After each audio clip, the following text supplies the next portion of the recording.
espero que vocês estejam bem outra vez. Eu já não estou da minha casa da avó, estou da minha casa normal.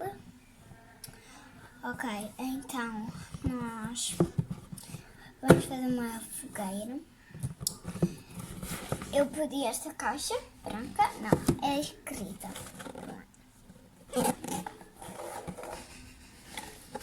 Aí vocês têm de pedir, ok, porque pode ser uma coisa importante e eu usei esta parte branca, ok.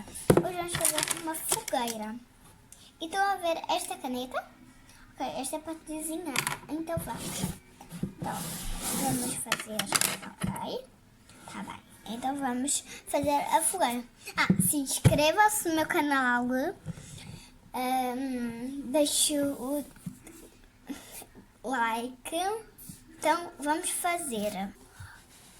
Ok, então eu já fiz aqui. Não ficou tão bem, ok. Agora vamos pintar esta amarela.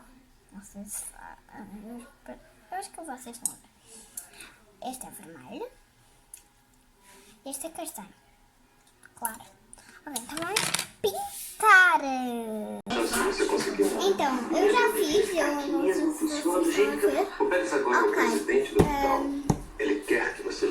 Agora, quando vocês querem fazer um acampamento, vocês podem fazer com isto.